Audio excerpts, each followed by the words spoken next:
Assalamualaikum warahmatullahi wabarakatuh. Allahu Akbar. Allahu Akbar. Allahu Akbar. Allahu Akbar. Allahu Akbar. Allahu Akbar. Allahu Akbar. Allahu Akbar. Allahu Akbar. Allahu Akbar kabira walhamdulillahi katsira wa subhanallahi bukratan wa asila. Alhamdulillahilladzi atamma lana syahras siyam wa a'anana fihi 'alal qiyam wa khatamahu lana biyaumihi huwa min ajallil ayyam. Wa nashhadu an la ilaha illallah wahdahu la syarika lah al-wahidul ahad ahlul fadlil in'am. Wa nashhadu anna sayyidana wa nabiyyana Muhammadan Rasulullah sallallahu alaihi wasallam ila jami'il anam. Sallallahu wasallam wa baraka alaihi wa ala alihi wa ashabihi ahli at-tawqir wal ihtiram wa man tabi'ahum bi ihsanin ila yaumiddin. Amma ba'du fa ya ibadallah أوصيكم وإياي بتقوى الله فقد فاز المتقون. قال الله تعالى يا أيها الذين آمنوا اتقوا الله حق تقاته ولا تموتن إلا وأنتم مسلمون. يا أيها الذين آمنوا اتقوا الله وقولوا قولا سديدا يصلح لكم أعمالكم ويغفر لكم ذنوبكم ومن يطع الله ورسوله فقد فاز فوزا عظيما. الله أكبر. الله أكبر. الله أكبر ولله الحمد. Ma'asyiral muslimin rahimakumullah. Hari ini tanggal 10 Zulhijjah adalah hari yang istimewa untuk umat Islam seluruh dunia. Seluruh umat Islam merayakan dengan penuh khidmat dan sukacita. Saudara-saudara kita yang memenuhi panggilan Allah sedang menjalankan rangkaian puncak ibadah haji di Makkah, Arafah, Muzdalifah dan Mina. Sedangkan yang tidak melaksanakan haji disibukkan dengan ritual Idul Adha. Salat Idul Adha dilanjutkan dengan ibadah kurban sampai berakhirnya hari tasyrik. Untuk kita di sini semoga momentum Idul Adha menjadi sarana perbaikan ketakwaan kita kepada Allah Ta'ala. Menjadi sarana bagi seorang muslim untuk semakin meningkatkan kualitas dan kuantitas ibadah individual atau sosial. Karena inilah tujuan dari Idul Adha yang kita jalani setiap tahun. Allahu Akbar, Allahu Akbar, Allahu Akbar walillahil hamd. Ma'asyiral muslimin rahimakumullah.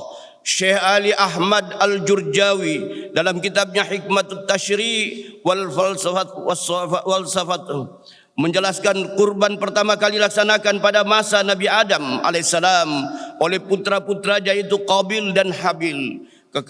Kekayaan yang dimiliki Qabil mewakili kelompok petani, sedangkan Habil mewakili kelompok peternak. Dikisahkan dalam Al-Quran, watlu alaihim naba'a banai Adam bil haqq idh qarraba qurbanan fatuqbila min ahadihima wa lam yataqabbal min al-akhar qala la aqtulannak qala innama yataqabbalullahu minal muttaqin. Ceritakanlah kepada mereka kisah kedua putra Adam, Qabil dan Habil. Menurut yang sebenarnya, ketika keduanya mempersembahkan kurban, maka diterimanya dari salah seorang mereka berdua, yakni Habil, dan tidak diterima yang lain, yakni Qabil. Al-Quran surat Al-Ma'idah ayat 27. Para ahli tafsir menyatakan peristiwa kurban yang dilakukan dua bersaudara dari putra Adam alaihissalam merupakan solusi dari polemik perang dingin yang terjadi antara keduanya dalam mempersunting wanita cantik yang rupawan bernama Iklimah bagi pasangan hidupnya. Kisah kurban berikutnya adalah dilakukan oleh Nabi Allah Ibrahim alaihissalam ketika diperintahkan Allah Ta'ala untuk menyembelih Nabi Ismail alaihissalam, putra tercinta yang telah lama diimpikan kelahirannya. Perintah ini hanya merupakan pujian dari Allah kepada Nabi Ibrahim alaihissalam atas keimanan beliau. Karena pada akhirnya yang disembelih adalah seekor kibas atau kambing. Peristiwa spektakuler itu dinyatakan dalam Al-Quran. Qala ya bunayya inni ara fil manami anni azbahuka fanzur madza tara. Qala ya abati if'al ma tu'maru satajiduni insyaallahu minas sabirin. Ibrahim berkata, hai anakku, sesungguhnya aku melihat dalam mimpi bahwa aku menyembelihmu, maka fikirkanlah apa pendapatmu.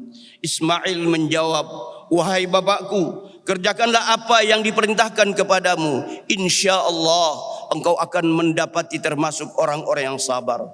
Quran surat As-Saff ayat 102. Ketika Nabi Muhammad SAW diutus, ada penegasan ajaran kurban yang digagalkan dan seperti yang dilakukan oleh Nabi Allah Ibrahim alaihissalam, yakni dengan menyembelih kambing, sapi atau unta, sebagaimana firman Allah Subhanahu wa taala dalam Al-Qur'an, inna a'tainakal kautsar fashalli li rabbika wanhar inna syani'aka huwal abtar. Sungguh kami telah memberimu Muhammad nikmat yang banyak, maka laksanakanlah salat karena Tuhanmu dan berkurbanlah sebagai ibadah dan mendekatkan diri kepada Allah. Sungguh orang-orang yang membencimu, dialah yang terputus. Allahu Akbar, Allahu Akbar, Allahu Akbar walillahil hamd. Ma'asyiral muslimin rahimakumullah. Kenapa peristiwa Nabi Allah Ibrahim alaihissalam yang dijadikan model kurban dalam ajaran Nabi Muhammad sallallahu alaihi wasallam?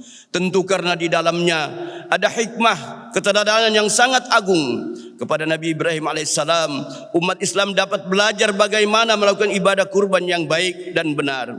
Pelajaran tersebut dapat kita peroleh dalam beberapa hal sebagai berikut. Pelajaran pertama, dalam beragama ada suatu keadaan di mana kita harus meninggalkan akal fikiran kita, mengesampingkan rasionalitas, kemudian beralih pada ketundukan serta kepasrahan total kepada Allah Rabbul Izzati. Dalam kajian hukum Islam dikenal hukum yang bersifat ta'kuliyah dan ta'abbudiyah. Ta'kuliyah artinya, ta'akuli artinya masuk akal. Yani ketika suatu syariat dibebankan dan manusia bisa menalar karena sesuai dengan kemampuan berfikir manusia. Allah Subhanahu wa taala memerintahkan sedekah, zakat, menolong sesama, berbakti kepada kedua orang tua. Allah melarang mencuri, korupsi, konsumsi narkoba, membunuh, pergaulan bebas dan semacamnya. Semua ini adalah sesuai dengan naluri dan akal sehat manusia. Disinilah, di sisi lain, ta'abbudi adalah hukum yang dogmatis, tidak bisa dinalar, di luar kemampuan akal manusia. Aturan tentang salat, puasa dan haji adalah bagian dari urusan yang bersifat ta'abbudi. Kita tidak bisa mempertanyakan, apalagi menggugat, kenapa salat zuhur, asar dan isya 4 rakaat, sedangkan maghrib 3 rakaat dan subuh 2 rakaat. Rasionalitas dikesampingkan karena yang ada hanyalah kepasrahan, kepatuhan total sebagai hamba Allah yang rindu untuk mendapatkan cinta dan sayang dari Tuhannya. Ketika menerima perintah Allah untuk menyembelih putranya, Nabi Ibrahim alaihissalam meyakini bahwa perintah itu adalah dogma yang harus dilaksanakan secara paripurna. Maka atas dasar keimanan beliau, tanpa pikir panjang, Nabi Ibrahim alaihissalam siap melaksanakan perintah tersebut. Rasionalitas dimatikan, yang ada hanyalah ketundukan akan perintah Allah. Ini menunjukkan tingginya kualitas keimanan dan ketakwaan Nabi Allah Ibrahim alaihissalam, sehingga sangat pantas beliau mendapat julukan Khalilullah, kekasih Allah. Belajar dari Nabi Ibrahim alaihissalam, maka sudah sepantasnya setiap orang yang berkurban melaksanakannya seperti Nabi Ibrahim alaihissalam ketika berkurban. Segera berkurban ketika mampu melaksanakannya. Berkurban atas dasar tunduk dan patuh, menjalankan perintah Allah seraya berharap mendapatkan cinta dan kasih sayang dan ridha Allah Subhanahu wa taala. Bukan ingin pujian karena gengsi atau untuk meningkatkan status sosial. Allahu Akbar, Allahu Akbar, Allahu Akbar, walillahil hamd. Ma'asyiral muslimin rahimakumullah. Pelajaran kedua dari Nabi Ibrahim alaihissalam bisa kita dapatkan dari pengalihan kurban manusia menjadi kurban kambing. Perintah Allah kepada Nabi Ibrahim alaihissalam untuk menyembelih putranya hanya sekedar ujian keimanan, bukan perintah sesungguhnya. Hal ini sekaligus menjadi kritik sosial dari tradisi tumbal dari berbagai budaya dan peradaban. Sejarah kurban Nabi Allah Ibrahim alaihissalam mengajarkan kepada kita bahwa kurban dalam Islam adalah ajaran humanis untuk menyembah Allah. Tidak boleh membahayakan diri sendiri apalagi orang lain. Dalam hadis yang diriwayatkan oleh Ibnu Abbas radhiyallahu anhu, Nabi Muhammad sallallahu alaihi wasallam bersabda, "La darara wa la dirar." Tidak boleh membahayakan atau mengorbankan orang untuk kepentingan pribadi, dan tidak boleh mencegah orang lain mendapatkan kebaikan. Dalam Islam setiap bahaya harus dihilangkan. Bahkan untuk mendatangkan suatu kebaikan atau menghilangkan suatu bahaya, tidak boleh dengan menimbulkan bahaya lain. Ini adalah salah satu prinsip utama dalam ajaran Islam. Kaidah fikih menyebutkan ad-dararu yazalu. Setiap mudarat harus dihilangkan. Ad-dararu la yuzalu bid-darari. Artinya sesuatu mudarat tidak bisa dihilangkan dengan mudarat yang lain. Dari sini maka seharusnya ajaran kurban menginspirasi setiap muslim untuk tidak hanya saleh secara ritual, tapi juga saleh secara sosial, menjaga keseimbangan hubungan kepada Allah dan kepada manusia, bahkan pada alam sekitar. Jargon Islam, agama rahmah bukan marah, bisa terimplementasikan dalam kehidupan sehari-hari. Walaupun dalam kurban ada darah hewan yang dialirkan, namun bukan tujuan atau penilaian utama, karena yang dinilai oleh Allah adalah ketakwaan orang-orang yang melaksanakannya. Allah tandaskan dalam firman-Nya, "La yanalallahu luhumuha wala dima'uha walakin yanaluhu taqwa minkum." Ma'asyiral muslimin rahimakumullah. Ini dua pelajaran yang dapat kita petik dari kurban yang dilakukan Nabi Ibrahim alaihissalam, semoga menjadi media yang dapat meningkatkan iman dan takwa kita kepada Allah Subhanahu wa taala, serta menjadi pembelajaran bagi kita semua untuk terus berjihad mewujudkan Islam rahmatan lil alamin. Amin ya rabbal alamin. Barakallahu li wa lakum fil Qur'anil azim wa nafa'ani wa iyyakum bima fihi minal ayati wa dzikril hakim wa taqabbala minni wa minkum tilawatahu innahu was-sami'ul alim. Aqulu qawli hadza wa astaghfirullahal azim li wa lakum wa lisairil muslimina wal muslimat wal mu'minina wal mu'minat fastaghfiruhu innahu huwal ghafurur rahim. Allahu akbar, Allahu akbar, Allahu akbar, Allahu akbar, Allahu akbar, Allahu akbar, Allahu akbar, Allahu akbar kabira, walhamdulillahi katsira, wa subhanallahi bukratan wa asila. La ilaha illallah wallahu akbar, Allahu akbar, walillahil hamd. Alhamdulillahi hamdan katsiran kama amar, wa ashhadu an la ilaha illallah wahdahu la syarika lah, iqraran bi rububiyyati wa irghaman liman jahada bihi wa kafar. Wa ashhadu anna sayyidana Muhammadan abduhu wa rasuluh sayyidul bashar. Amma ba'd, fa ya ayyuhan nas ittaqullaha fima amar wantahu amma nahahu anhu wa hadzar. Wa'lamu anna Allah tabaraka wa ta'ala amarakum bi amrin bada'a fi bi nafsihi wa sanna bi malaikatihi al-musabbihati bi qudsihi faqala ta'ala wa lam yazal qailan 'alima inna Allah wa malaikatahu yusalluna 'alan nabi ya ayyuhalladzina amanu sallu 'alaihi wa sallimu taslima.